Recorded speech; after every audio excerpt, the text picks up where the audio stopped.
we have big news for ArcheAge 2, ArcheAge Chronicles. News that I bet you never, ever saw coming. XL Games outlines the next chapter for ArcheAge Chronicles in new producer's letter. This was posted on July 31st, 2025. Admittedly, this is the first producer's letter of 2025. Going back through Steam, you'll see that the last post was made on October 10th, 2024. That was almost a year ago. So after a year of waiting, this right here, this is what we have. I am Ham Youngjin, executive producer at XL Games, and I've got some news to share with you about ArcheAge Chronicles. The project has been quietly growing behind the scenes for a while now, and today I want to share what we're doing, why we're doing it, and how it ties into everything we've loved and maybe struggled with about ArcheAge as a game series over the years. Pay to win. Yep, just pay to win. Right off the bat, let's not beat a dead horse, let's not try to hide anything, it's pay to win. That right there, that is your issue. Pay to win. Why this game and why now? We didn't want to just do a sequel. We didn't want to reboot what came before. Instead, we saw a chance to tell a new story, one set 50 years after the events of the original. Aurora, once wild and dangerous, is starting to come alive again. People are returning, settlements are rising from ruins, and you're part of that first wave of brave souls heading back in. So yeah, this isn't ArcheAge 2. It's not a traditional MMORPG.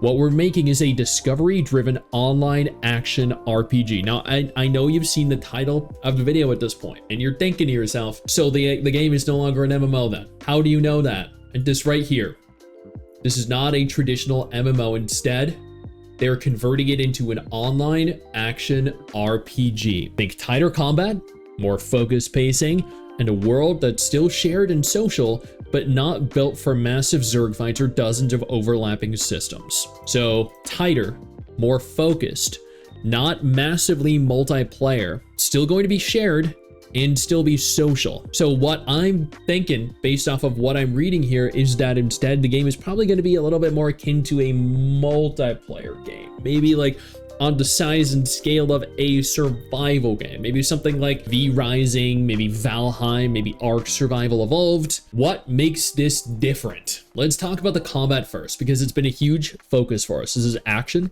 as opposed to tab target. We built it from scratch with combo-driven mechanics, dodges, and some really satisfying weapon-specific skills. It's punchy, it's responsive, and above all, it rewards smart play over simply spamming skill rotations. But Chronicles isn't just about fighting. We're putting a lot of love into exploration and storytelling. There aren't glowing arrows dragging you to objectives here. You'll find forgotten temples, strange characters, runes with secrets whispered by old gods. Some things you'll find by accident. That's the point. We want you to explore and find secrets along the way. So again, like what I'm getting from this is that this does not sound really very much so like an MMO. This sounds more like a multiplayer RPG. Yes, the world is shared with others, but it's more intimate, smaller group sizes, meaningful cooperation, moments that feel personal, not chaotic or dominated by Zerg. So once again, they do go on to state, not a traditional MMO. And then they also then elaborate a little bit by stating small group sizes, more intimacy between players, meaningful cooperation. This is not going to be an MMO. This is going to be, and I think, I'm sure a lot of you have realized by now, but the MMO genre is slowly realizing, and everyone within the MMO genre by association, the MMO genre, the MMO developers, the MMO players are all migrating to different things. They're wanting and having what they wanted fulfilled in different genres and different games. Before we go any further, I do want to take a moment here to thank all of my incredible patrons over on Patreon and my YouTube channel members who allow for me to continue to do dedicated videos like this every single day. You guys are absolutely phenomenal, and I genuinely cannot thank you all enough for the support. People that want difficult multiplayer, they're playing multiplayer games, survival games that need multiple players working in tandem in unison to build something, to overcome something.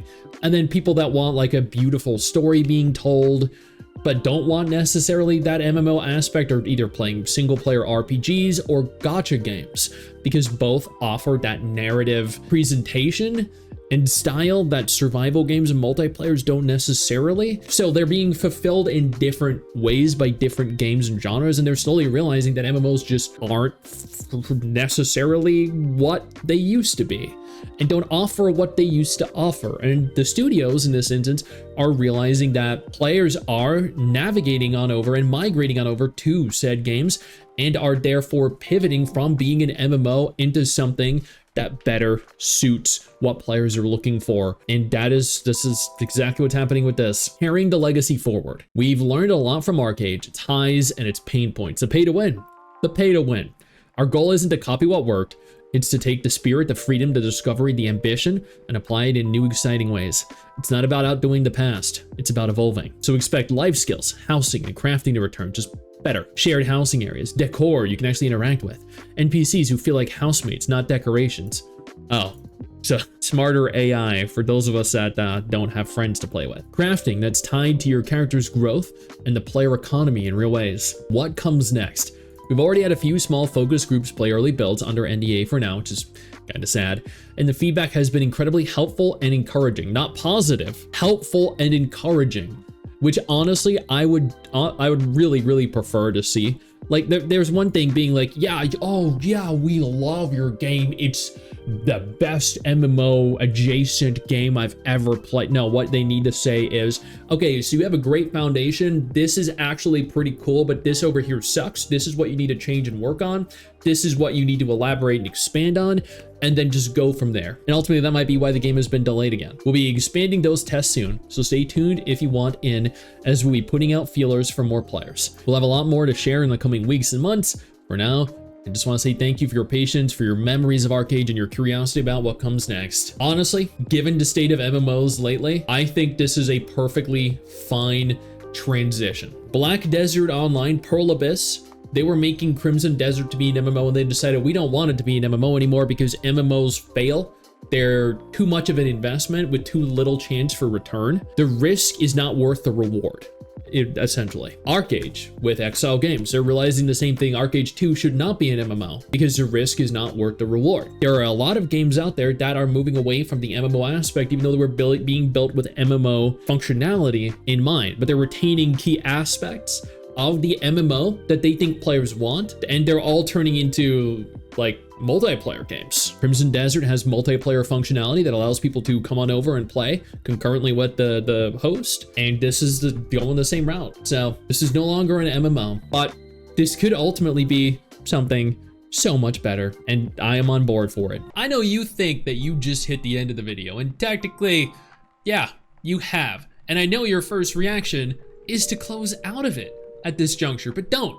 No, instead, I urge you to take a moment here and click one of the videos on screen that are coming up in just a moment so you remain up to date with everything going on in the gacha genre. Trust me, you're not going to regret doing so. Stay flaccid.